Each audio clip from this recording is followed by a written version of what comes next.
What's up, guys? Sarsaparilla Slim back again with another video. I'm going to talk about favorite music, and I'm giving myself the rule of physical copies only. So, you won't see any Liats van Hield or Remy 5 Frementi on here. Ladies, hey, if you make physical copies, you'll make money from this guy. At least I can't speak for anybody else, but yeah, right. Starting off very just soft, non-controversial. Angry Blackman. That's the name of that group. It's spelled Blackman in one word. If you don't know these guys, noise rap. It's just I think noise rap. I think this before I think of Death Grips. Not that Death Grips isn't noise rap, but like this is what I thought noise rap would be more like. And this isn't, I wouldn't say this is like a top 10 album or anything. I do it alphabetical. So I saw this first and it's like, well, am I going to not put this? It's just that fucking good. I didn't decide where I was going to stack them back. Anyways, it's just a great record. It's like, yeah, it's harsh noise mixed with rap, mixed with hip hop, but it doesn't feel like with clipping they put a lot of work into it, and there's the creativity of it with clipping and everything, but it really does feel like two different styles of music smushed together. You know what I mean? Like, am I the only one who feels that way? Like, it feels like a very accessible, straightforward take on hip hop mixed with harsh noise. And I mean, I think that's great. It's definitely not my favorite project. Like, I feel like I go in and out of favor with clipping a lot. But, this record, The Legend of ABM, that's what it's called. It really, it feels like its own genre. It feels like it just makes sense holistically. It's harsh noise hip hop. It's not harsh noise with hip hop mixed in. It just makes sense. It's like harsh, but it's just like it just makes you want to get up and move. It's just the best. This is probably my favorite black metal album. Don't know how to pronounce it. That name is where's the? Yeah, okay, yeah, right there. You can't really see it that well on my PlayStation Eye camera, but yeah, it's just 11 of that letter, which looks like a P, but it's a thorn. That's what that's called. And there's just 11 of it, so it's 11. Yeah, Fantano talked about this way back, I think, when this album was still new, and it he sort of said he sort of came to the conclusion that it means something like 11 giants. So, I mean, I go watch his video, I guess, from, what is it, like 15 years ago. Got a white and red splatter vinyl, which I'm not going to show you because I don't want to. This video is going to be too long already. Here's how we're going to do it. $1. PayPal's in the description box. Send me $1. I'll show you one colored vinyl. All right? Don't like it, go watch somebody else. But, yeah. Probably favorite black metal album. It's definitely up there. This is kind of how I got into black metal. Full disclosure, like I got into this band because of either it was a Young Lean interview or it was Young Lean's playlist. So there you go. I'm not gonna try to be cool and hide that like, oh, I'm the truest of the true black metal guy. And it really, all I can say is it just sounds like pure black metal, but it's just still incredibly distinct, and I think it's partly because he's singing in Icelandic. And I've looked up the lyrics a bit. I don't actually speak Icelandic. It's just, I just want to say, like, I've looked up, like, translations of it, and it seems like some, like, fantasy singing about, like, giants and dragons type of thing. But I haven't looked into it extensively, so it's like, guys, if he says some heinous stuff on that record, I don't endorse that. Just covering my ass a little bit. I'd still listen to it, though. Don't get me wrong. Also, I'm never going to stop listening to this. Bathory, Under the Sign of the Black Mark. What do you even want me to say? It's just go listen to it. If you haven't heard this, if you think you have any interest in black metal whatsoever, you haven't heard this, do yourself a favor, right? I'm not saying you have to like it, but at least listen to it. At least listen to a couple songs. Listen to Equimanathorn. I mean, it's just everything's so distinct. Like there's that one riff where it sounds like Jaws or something. Like it's like if you're just new to I don't know, harsher or more extreme music, you haven't heard that before. It's just it's better than any black metal that came out this year. Bet you anything. It's just the songs are distinct. It still feels consistent, cohesive. Let me show you the back. And it's just on normal black wax. This is also on normal black wax. This, what am I showing? Oh yeah, I'm showing you my favorite Beach Boys album. I still want to get a just more normal version of it at some point, because I feel like for Smiley Smile, if you can't read that, this is Smiley Smile by the Beach Boys. It's just, I want it. I still, one of my bucket list things for my collection is definitely getting a physical copy, another copy of this with just the normal cover art, because I almost feel like that's just part of the album. It's I see this. I don't think this when I think Smiley Smile. Like it's fine, but it's just okay. Yeah, Beach Boys. This is supposed to grab just somebody who's not like a huge Beach Boys fan who just is in the market for more records. And when did this come out? In the 70s? I don't know. The album came out in the late 60s. I don't know. I'm not going to give you a big Beach Boys lore dump. That's not what this is about. But yeah, best version of Smile. There's a few very different versions of Smile. Smiley Smile is the best because it just has everything, like where it's catchy and accessible, but it's still just sort of lo-fi and weird. If you listen to She's Going Bald, like that is, I guess, what would make people say that it's a weird album. I mean, they're not wrong. It's probably also what makes people say it's a bad album. But that's why I like it. It's something different. They do the just weird. I need to track down that one interview where, or no, it might even be in the book. Because I have the whatever. I have some Brian Wilson autobiography, and it's with a ghostwriter, right? But I still feel like I can at least trust most of the info in it. He said something about like the machine they used to change the pitch. They didn't actually speed it up like with a tape or anything. It was some weird, I guess, digital thing. I don't really understand it. But yeah, it's just idiosyncratic album. It's awesome. What do you want me to say? It's just the best. That is my Desert Island album. Probably my favorite album, period, at this point in my life. There's also Friends. This came as a set. This and this. Friends, I mean, man, I had one of my younger family members texted me the other day. He's on Pandora, and he's like, look, this is they put the credits for Friends. And I didn't see Bruce Johnston in there. I was like, oh, that seems wrong. Like, I think I would have thought Bruce Johnston worked on that record. But I looked at my copy. I didn't see his name anywhere, which I thought he was in the band at that point. To an extent, I mean, I don't care who made the album. I think it's just awesome either way. It's just completely wholesome and enjoyable. I enjoy it in solitude. And I enjoy it when I'm hanging out with people. Hang out with people. Play some Minecraft with your relatives and stuff. And put that album on. You'll have the time of your life. It's just like, what's not to like? I can't really get to. You've already, yeah. Who didn't see this coming? I mean, have I finished talking about Friends? Yeah, it's good. I'll leave it at that.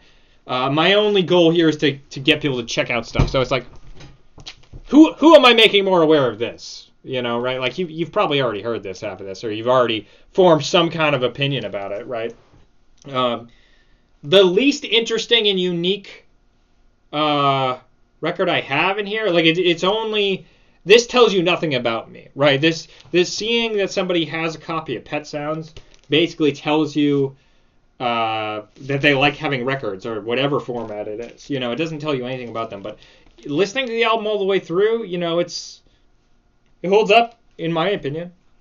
There's a Is my screen going dead? What's going on? Okay, I think you can still see me.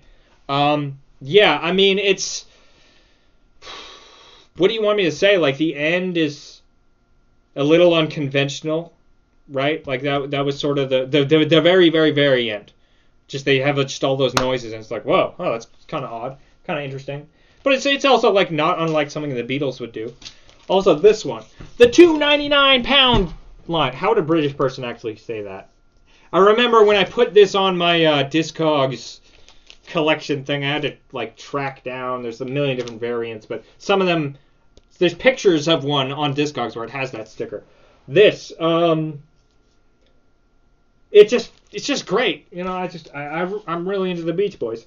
You know, I think that you might expect me to listen to, like, just super unhinged harsh noise all the time, but, like, that gets boring. Like, I wouldn't want to listen to this all the time either, you know, or stuff like this. But yeah, it's awesome. Best song? All I Want to Do. Can you? Is that even at all legible? Anyways, it sounds like a Beach Boys. It sounds like a Beach Boys song, but this is from 1970, right? You know, use whatever genre lingo you want, but I think it probably is just a very influential song at any rate. So fans of Beach House will like at least that song. It's All I Want to Do. And I think there's 2 songs by the Beach Boys called that. So if you're listening to it and you're like, this doesn't sound like Beach House at all, it's the wrong one. And this, spent way too much money on that. It's got the... I'm looking at the screen. I should be looking at real life because it's not mirrored. But yeah, Kate Bush, The Kick Inside. I don't think there's really any reason to actually buy a Japanese pressing as someone who doesn't have access to one locally. So I paid too much for this years ago when I bought it. But it's awesome. Best Kate Bush songs ever. Maybe the best Kate Bush recordings ever. I mean, there is not a Kate Bush album I dislike. Like, the 50 Words for Snow thing is just kind of like, why is this so long? Why are you, like, just committing to the bit so literally? Repeating, like, the same phrase literally 50 times? It's like a 15-minute song or something. It's just... I thought that was silly, but that album is still overall a good album. Kate Bush... all the Kate Bush albums are good, in my opinion. Literally all of them. But this to me was always the best. Like, and it's by a lot. Except maybe the demos. I mean, I don't have physical copies of the demos, but they're out there, you know. So I don't know. Maybe that's another bucket list thing. But it's just, to me, like, the simplicity of those and the low fidelity, it's perfect. Like, even better than Daniel Johnston. Which I'd make the comparison just because it's lo-fi music. This. Another one that I probably don't have anything new to say about this. It's just good. I mean, I've heard the argument that it's like not as good as Panzerfaust or whatever.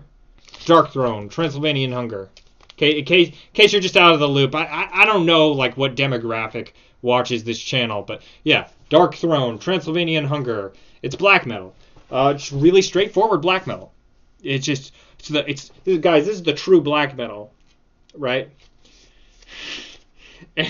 Anyways, it's all kind of samey, right? Like, I've heard people say that it blurs together, and I won't disagree with that, but it's exactly what I want. It's just I don't know. It just does it right. The recording sounds all screwed up. Just everything. The atmosphere is like walking through the winter, listening to that. It's just mwah. Perfect. Death Grips. Powers that be. I am more of a side 1 guy. Side 2 is still amazing. I mean, I guess if you want to take anything away from this, the vocoder bit was a little odd. I think they overdid that, at least a little bit. But I'm trying to remember. I think that this one might not have Death Grips 2.0, the outro, because of whatever like obscure technical reason. This was the first pressing. The first thing I got that was 200 grams. Not that you'd be able to tell on the camera at all, but it's like, oh, it's heavier. It feels like I'm holding an old 78. So does this have Death Grips 2.0? This is a mandatory album for me. This is just probably top 10 albums. It's just like, if you want to know what I think is good music, I mean, this is pretty much the place to start. But a lot of people aren't going to get it, you know. A lot of metalheads aren't going to like it. A lot of, I don't know, normies aren't going to like it. But, you know, they were at least popular enough to be successful. I don't know if they're going to do anything else in whatever state the band is in now. And I know some people like to, store stuff outside of the sleeve because of the ringwear, but I'm not afraid of the ringwear. It's just kind of like, if you're into vinyl because you want something that's like fine china that's just going to stay the same way forever, you're kind of in the wrong hobby. Not to say that you shouldn't take care of them, but it's like, well, I'm not afraid of ringwear. I'm not saying you shouldn't do that. I'm not saying you should necessarily store them in a certain way where the records are on the outside. I don't like the aesthetics of it, right? So it's just a personal thing. Newer one. Wow, this feels light now. Deicide, Once Upon the Cross. Pure death metal, right? So a newer acquisition. This is the new pressing of it, right? With the see-through splatter vinyl, which you don't get to see unless you PayPal me. I'll also answer, whatever questions and whatever else. Is there more to say about this? I mean, it's different enough from everything else I've shown. It's hi-fi. Like, it took me a long time to get into death metal, but yeah, it's just really likable. It's just, there's just so much crap within the whole world of death metal. It's like, did I show you the back? Got the band there. There's just so much crap within the whole world of death metal. I'm clearly not a professional here. There's so much just garbo. I mean, it's just, I was never really that drawn in by, like, the obituaries, the dying fetuses. I mean, I like that stuff now, but now the stuff that just really makes me go, get out of here. Who cares? It's like every band that just basically started last week that's like ripping off those bands. Don't get me started on brutal death metal, because it's like it's trying to be not brutal on purpose. That's what it sounds like to me. And I know Ear of the Beholder and all that, but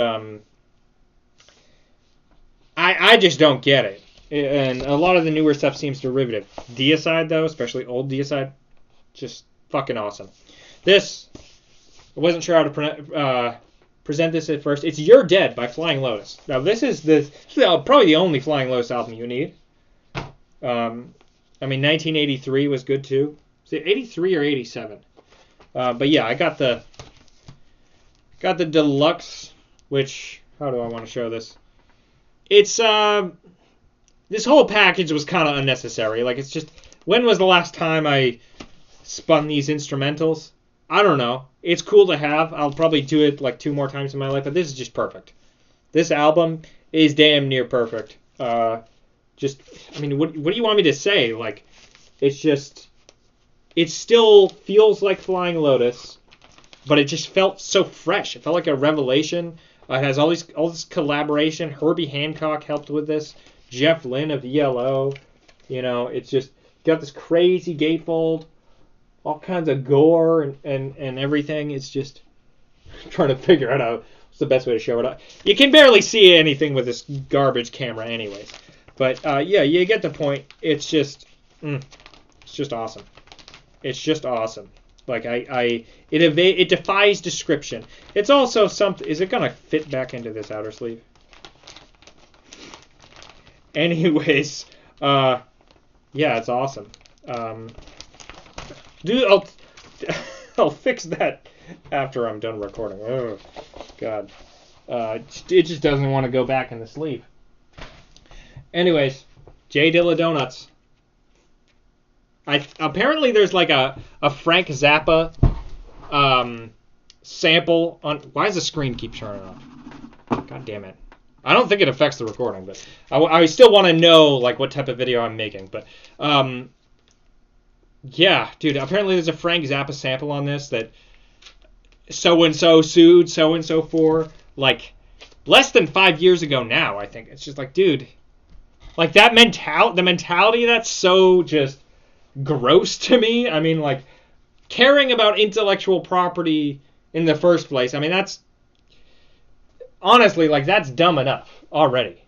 You know, believing in intellectual property, just lending any validity to that at all. I understand working in the system, taking advantage of the system, but it's like both these guys are dead. Like, and I don't know that much about Frank Zappa. I enjoy his music, but like, I am curious like what his attitude would actually be if the sample on this ever came to light. But yeah, it's awesome. It's basically a Plunderphonics album in a way. Just listen to it. There's no Jay Dilla does not rap on this, and I always kind of found him underwhelming as a rapper, to be honest. Like, but this is fucking awesome. It's just like every cut is there for a reason. Like nothing's it's so busy, but like nothing is wasted at the same time. Such an experience. It's good to put in the background. It's good to just put your headphones on and just close your eyes and focus on. It's just good in any and every situation. This is Axis Boldest Love Jimi Hendrix Experience. Could be considered if I wanted to be cute, I could say this is the first Harsh Noise album I bought because of the intro, which it seems like such boomer repellent. Like that introduction, like oh my god. Like I remember when I was a teenager and I first found out about this album, I was like, where have they been hiding that? You know? Like, wow. That is just awesome. It's just weird, irreverent, and it was silly, but like it didn't hurt the rest of the album in any way. Because it feels like a pretty serious, earnest album. You know, Castles Made of Sand, Axis Boldest Love, the title song, Little Wing is just like this. Oh man, you want to have a good cry? Put this record on. Holy crap! And did I put the other Hendrix? Well, I had a copy of the American version of Are You Experienced, which is awesome, but I like that one better. This Robert Johnson, what did they call it? King of the Delta Blues Singers. Really, what this is just his collected works. So you'll find this under a dozen names right away if you look it up. Because he only recorded basically 2 CDs worth of music before he died, unfortunately. I think he's the original 27 Club guy. What fell out there? Oh, yeah, I kept the hype sticker for some reason, which... Did I? What the... Why did I keep this? Do you even see what that says? $21. Who cares? Why did I do that? But yeah, it's awesome. Pure blues. Completely stripped back. Completely old sounding. Spooky, creepy. Just,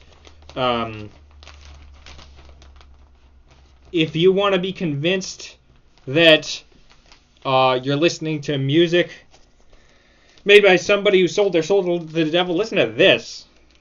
You know, forget Marilyn Manson or, you know, Ozzy Osbourne or whatever. Listen to Robert Johnson from the 30s. Rest in peace. This, oh man, oh man, do you know what this is? I thought I was getting like a gatefold version where you could like fold it out and see that whole picture. So I was a little disappointed at that when it actually arrived, but whatever. It's still awesome. The music's awesome. Lightning Rod, Hustlers Convention. I actually found out about this from someone we'll be talking about more in a second, but yeah, it's spoken word poetry. It's not hip hop, but it's like if you are a really big fan of old school hip hop, you'll probably like this. It's kind of just this is like the definition of a concept album, from my point of view. Just man, it's really just a guy talking over a bunch of Kool and the Gang instrumentals, but it's like an audiobook that rhymes. You know what I mean? I can't do it justice. But his cadence, it's like the time flew by. It was soon July, and the days grew long and hot. Is that what he says? I don't know. It's like it's not hip hop, but it's like hip hop before hip hop, if that makes sense. And I'm not saying people weren't rapping at house parties and stuff when that came out. I actually forget when it came out, if it was 1970 or if it was earlier. But good stuff, good stuff. It's just basically what I'm trying to say is it technically is not hip hop by any stretch of the definition, but it's like you can't help yourself but like compare it to hip hop right away. Speaking of hip hop, Madvillainy, MF Doom and Madlib are Madvillainy. Awesome fucking record. Just the samples, the cadence, the wordplay, everything. Go listen to it. If you haven't heard, if you like rap at all and you haven't heard this, you haven't even heard part of it, you don't have some awareness of it, at least give it a shot. So that's all I gotta say. Do you guys want to know what my favorite Harsh Noise album is? It is the most pedestrian possible thing I could pick. Merzbow, Paul Steeman. And, yeah. I mean, what do you want me to say? It's like, you could kind of get not any other, but there's probably a dozen Merzbow records you could get that would fill the same role as this. Right? But I like this one. This is almost my introduction to Harsh Noise as a genre. And I have so much nostalgia for the cover. It's also in a wacky it's in a weird color variant. I'll just say that. It's just pure Harsh Noise. It's like look, if you don't like this album, you don't like Harsh Noise. Let's put it that way. MGMT. This was the first album, quote unquote, I bought on iTunes. Good synth pop. It's distinct, idiosyncratic, irreplaceable, at least from my point of view. And it even has Kids. I think it's an alternate version of Kids on here. You can't read that. The camera's horrible. But Time to Pretend, Boogie Down, Dust Rock, Love Always Remains, then Indie Rockers. It's just, I don't think there's any real guitars on this. It's just, the way this record makes me feel, it evades description. It's also on glow-in-the-dark vinyl. Oh my god. This is a newer album, Pharmakon and Maggot Mass. I was happy to get you can barely see the cover. Well, you might be able to barely see the cover just in general with this camera, but the gloss doesn't help. And I get a little rainbow action there. Yeah. It's just the favorite song, probably Buyer's Remorse. Just, what do you want me to say? Like, how do I hype this up without, like, doing it a disservice? It's just, like, perfect. It just gets in your head. Like holy crap. Holy fucking shit. It's like power electronics, basically, if you want a genre buzzword. Slint, Spiderland. Just so creepy and unsettling, but not in a way that feels evil. It's like kind of rock music, kind of its own thing. It's just, wow. The imagery of eyes like the heads of nails, that always grabbed me. That super grabbed me. That lyric, eyes like the heads of nails, because it reminds me of like that specific penetrating stare where it's just you're in an emotional state where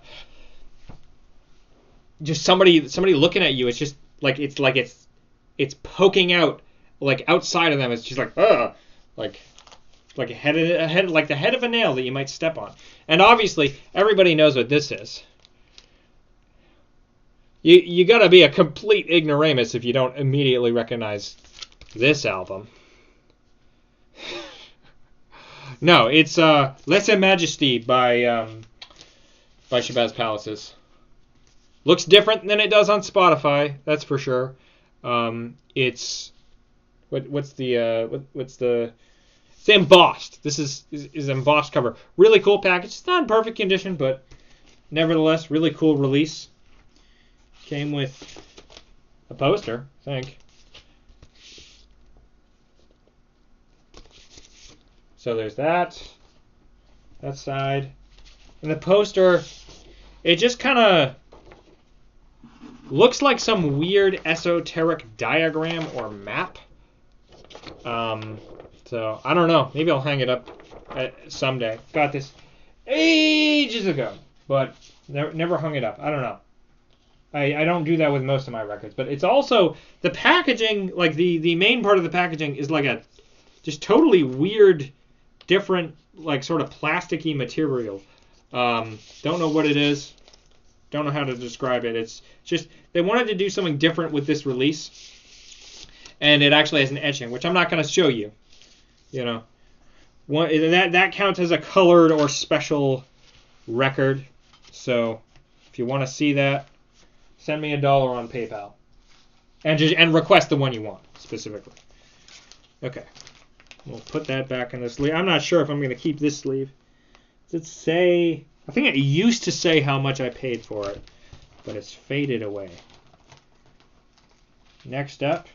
Next time, as in the next 10 seconds, I'm going to show you another colored record. But I'm not going to show you the color. You guys got to pay for that.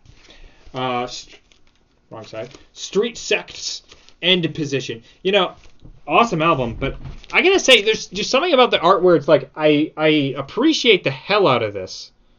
But if you just look at it up close, especially if it's in like a PNG form, it looks like it's just like a Photoshop drawing that's trying to look rough in a sort of fake way. That's if you really examine it and look close. But yeah, it's just, I have a weird relationship with this because it's like, I always liked the idea of industrial music, quote unquote.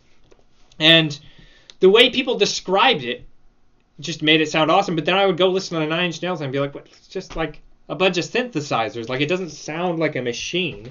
It doesn't feel like there's a power drill being drilled into my ear. I don't get it.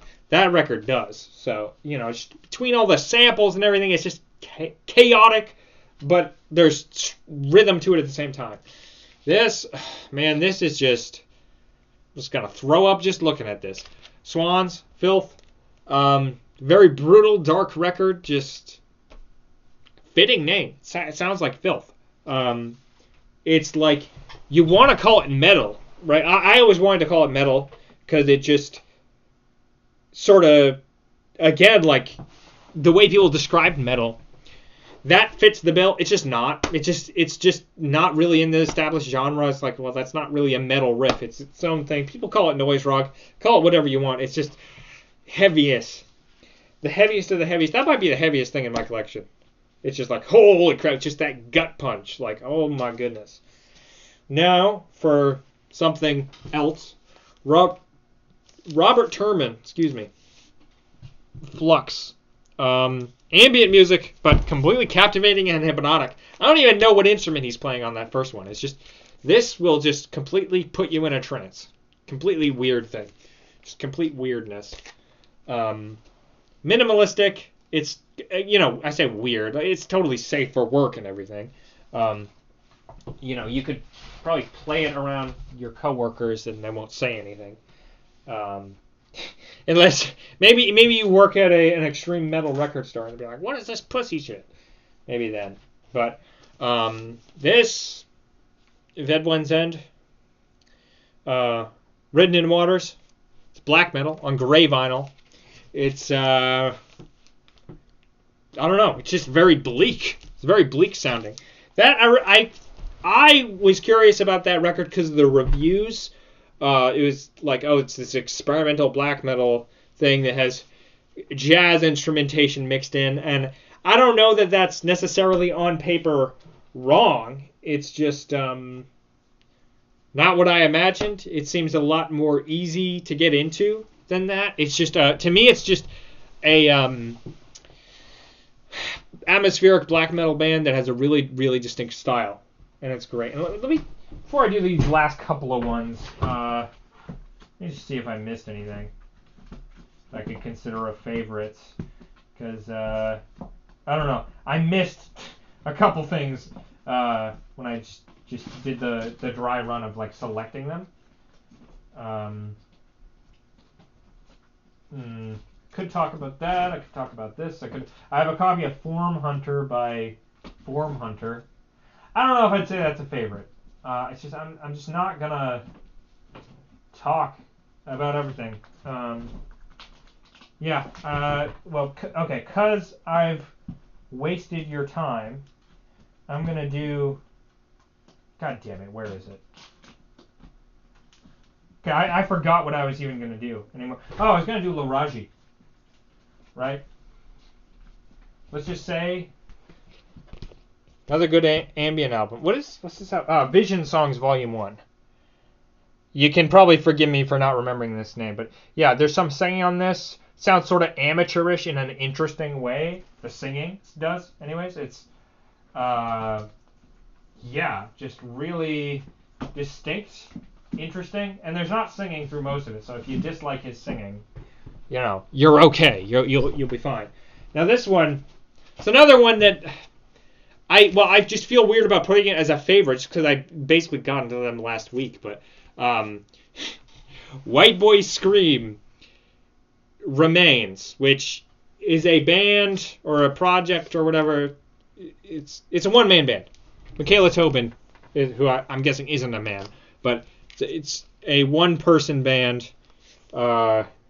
In any event, called White Boy Scream, and I did not check it out because of the name. I don't know, the cover art and everything, that didn't rub me the wrong way. It's fine, could have been interesting, but something about that name, it's like it's trying to be funny or in a specific way that I'm just like, who cares?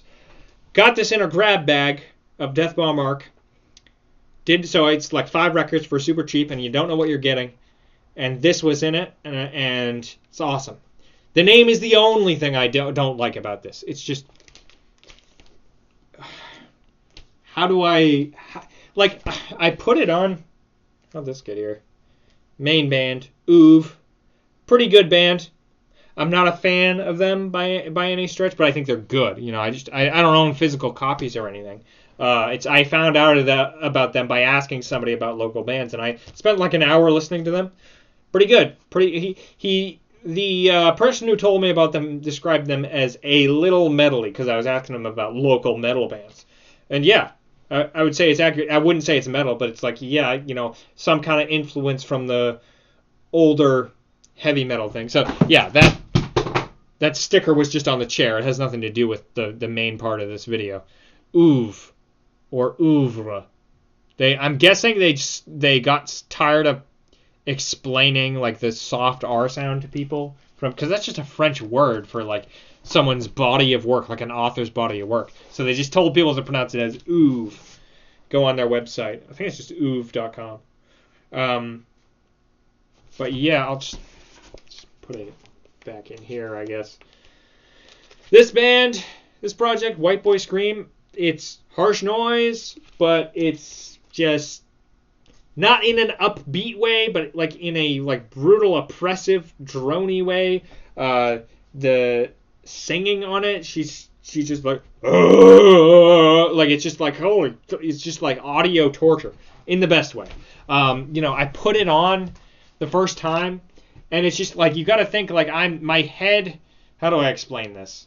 I'm not okay. I was gonna like draw a diagram with my hands of where I was, but the point is I was lying in my bed, so like the line of my ears is like perpendicular to the stereo line of the speakers. So I should just be hearing it in this ear mostly. I shouldn't even be getting the stereo at all. But it just sounds like the sound waves are defying the laws of physics and just surrounding me anyways. It's just like these weird, like obnoxiously high frequencies in it. And it's just bizarre. I mean, when I first put it on, it's like, what's wrong? Like, is something wrong with my stereo? It's just perfect. Like, what's not to like about it? What's not to love about it? It's just anybody who's if you think harsh noise is starting to not be quite as interesting, or if there's no good harsh noise out there anymore. Listen to Remains by White Boy Scream. I can't vouch for any of their other albums, but that one's awesome. Now we're gonna do oh, son of a, yeah, we're gonna do the singles and EPs, right? Quasimodo, Talking Shit. It's awesome. Giving you guys a little freebie. You don't have to pay for this one. Special, rare colored vinyl. Yeah. So it's Planned Attack and Talking Shit. I always think Catching the Vibe is on this for some reason, but I don't think it actually is. But yeah, I just what to say, man? Like, just the production of Madlib on this, it's just amazing, and it really just captures the magic of vinyl in a way that other things don't necessarily. Now, this is in a totally mixed up order, but well, actually, yeah, on the subject of Madlib, not that he helped with this, but yeah, probably one of the most questionable things I own, at least by the way it looks, Black Bastards by KMD. Yeah, it's actually MF Doom's first project. And so I never really knew how to feel about like the whole image of KMD. I think that it's kind of just pure shock value, and it just, to an extent, I am glad that he went back with the MF Doom thing. It's kind of better. It's just one guy's opinion. It's just my opinion. It's kind of more likable for him to throw in more edgy, spicy jokes just here and there. I find that more enjoyable, if that makes sense.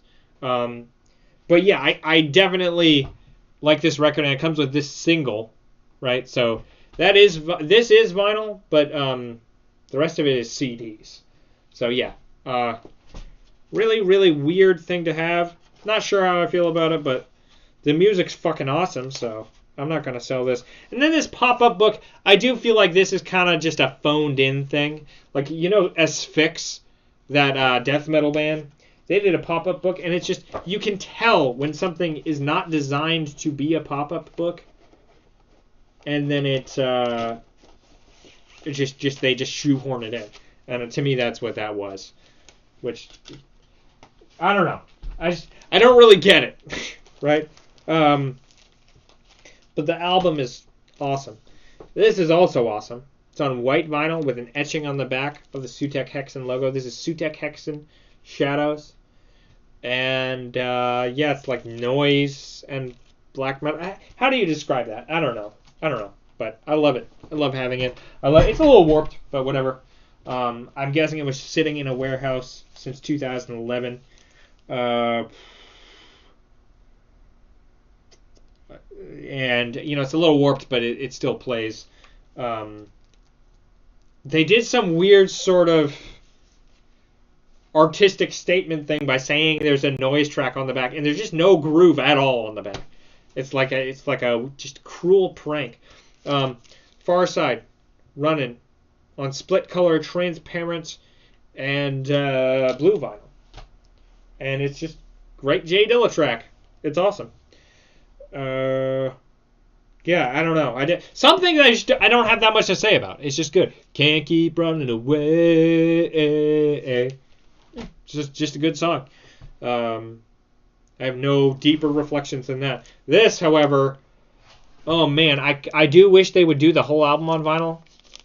But yeah, it's the abridged or shortened version of Never by Zach Hill and Lucas Abela. And is this a color or not? I have these things stored in with it, and so I wanted to see. So this will be on brand. If this works, you're supposed to look through it, and it creates rainbows around everything. I don't know. It doesn't show that well on this camera, but I want to see, is this a color or not? I don't think it is. No, it's just black. But yeah, it's a shortened version of that album. It's like an EP version, which I don't know. It's kind of a weird thing to do. I don't know if they were just saving money by that, but I like the form factor of it. I'll tell you that much. And it's great. Still listenable. And, you don't always have to listen to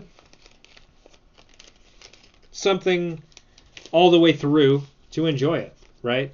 And this, it really is just noise, but in a very distinct way. It's weird, like, this album, I mean, it's the album that this is a segment of. It's like no melody at all, but it still gets stuck in my head somehow. That's the only way I can describe it. If you don't know Lucas Abela, if you're confused by this cover, basically, holy fucking shit, just dropped it. Goddamn. Okay. Anyways, Lucas Abela, his whole gimmick, I guess, is that he puts a piezo mic on a piece of glass, puts it on his mouth, and goes. That's what he does. That's his main thing. That's his instrument, and he runs it through like a pedal board and stuff. And so then this is a collaboration with Zach Hill, where they have just some bizarre, idiosyncratic apparatus where his drumming modulates the effects of the glass noises. And also, this guy he'll blow on the glass in on live shows, and oftentimes cut his mouth. And that's just the default. Like, he just rolls with it. It's like the expectation. Like, if he doesn't do it, maybe the fans will be a little. If he doesn't cut his mouth, maybe the fans will be a little disappointed. All right, so we're gonna do a bonus in here, and do tapes, right? Because I only have a couple. I think they're all right here. The tape is not in it because it's in the player. So. Well, actually, maybe this is my favorite Harsh Noise album. Terror Goat, Plague Upon All Men. Bought it from Crucial Blast, and I'm going to put those fellas on blast because it just kind of rubbed me the wrong way. It's like, getting the album at all is great, but this is just kind of inkjet. And, I mean, I might not have had a good reference for it, but I'm just saying, like, it's not even just that it's DIY quality. It's like I had to pester them to send me this because I did order it from their Discogs. Got no response for weeks, and it's just like, dude, what are you guys doing? Like, why are you making it so hard for me to give you money? So I had to email them directly on their other website, and then they just the album itself had no label. Literally, it's just like it's just a completely generic. I don't get it. I don't get like why you can't just even just print out something kind of mediocre onto sticker paper or something. It's like I don't even know what side I'm looking at. So it's like I put my own sticker on it. It's just like it's weird. It's disappointing. It's like I wanted to do the right thing, and because it's like I got like some random Soulseek download of that album, and that's how I listened to it originally, and that's how it kind of became my favorite album, or favorite noise album, or at least one of them. But the music's awesome, right? So it's just I don't know. Maybe somebody will do a vinyl version of it someday, if there's more demand for it, or who knows what, but. Yeah, it was at least like shrink wrapped and everything. Like, and he was polite and nice, and like they gave me a download for like some other record. So it's like I'm gonna at least give people 3 chances. If there's more music from them I want to buy at some point, I'll do it. Give them another chance. This is another one that could be a boot. I don't even know because I got this on Discogs. I was kind of like. It's a little weird. It's the album I'm wearing, actually. Minima, Greek band. Disciples of Excremental Liturgies. It's sort of harsh noise mixed with black metal. No label on this. I don't get it. I just, guys, just get like a white paint marker or something. Just do something. I don't get it. I don't know. It's like, am I biting the hand that feeds me? I don't know, because it's just, I am extremely glad that this exists, right? I'm just glad it exists at all. It's just weird, like when it seems like they're, like they don't want their cassette to be branded or whatever. But like this printout, a little more glossy. It's like magazine paper, and so this to me, it's great. Just the perfect aesthetic. I would put this on my wall if I didn't care about having it as the tape. In fact, I might just photocopy this and put it on my wall. I don't know. But yeah, it's just how do you describe it? I mean, the harsh noise element is not overbearing. It's sort of like, what bands can I name? It's like the heart. Did I rewind it or play it all the way through? I can't tell. Anyways, it's just something where the harsh noise element sort of comes through the vocals. It's like maybe they aren't even vocals. At some points I can't even tell. But yeah, it's a weird thing where it's like it doesn't feel too gimmicky or forced with the harsh noise thing. It's not like, oh, there's like just this random like glitchy part of it. I'm not saying that couldn't work, but it really just feels like black metal with just a harsh noise mindset worked into it. I'm doing a bad job of explaining it, but go listen to it. It's great. Greek band Mnema, M as in Monster Energy, N as in New York, I as in Indiana, M as in Monster Energy, A as in Apple. MNIA, whatever I just said, .bandcamp.com. That's not actually how it's spelled, that's just how it's spelled in the URL, because it's like some Greek letters that I don't know the name of. This is just a random Rachmaninoff where it's like I don't even think about this album or like have that much to say about it. It's just I've listened to it hundreds of times, so it's like, how can I not include this? It's probably. Do I have any way to check the runtime? I need to fix my setup. The audio is probably clipping like crazy. My Radio Shack noise alarm's going off. True fans remember the Radio Shack noise alarm, right? Rip Radio Shack. Then this, not an album. Basically just a single or a double. Why don't we call them that? Live from Death Valley by Death Grips. First Death Ball Mark thing I bought. And this, I mean, you can at least tell, like it has something printed on it that says Death Grips. So you can at least figure out which side is which and remember, right? Yeah, it's just, not an album, just 2 songs, but 2 songs. I think this one is just double-sided anyways. But yeah, very unique, even unique like compared to other Death Grip songs. Then this, don't know how to pronounce this. It's some Gallic number, and I was like, oh, it's Gregorian chants, like it's some Christian thing, but the music's still good anyways. But then like I read the liner notes, and it just sounds borderline heretical. So it's like, I mean, is she even Christian? Don't know how to pronounce her name. I'm guessing it's Noreen. Some such. I don't know. If I decide to not be lazy, I'll leave links to all the albums I talk about. Because, I guess I at least think these are all fun to listen to, right? Doesn't mean I necessarily, agree with the spiritual beliefs of all the artists or something like that. But, yeah, I think that's it.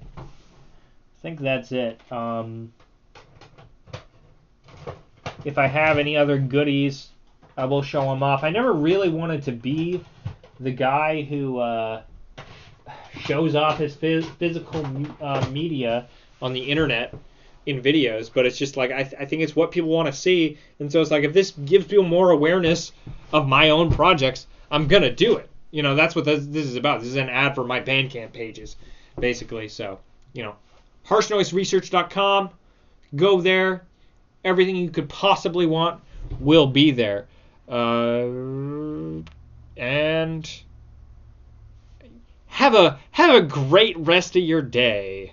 Go listen to Taylor Swift.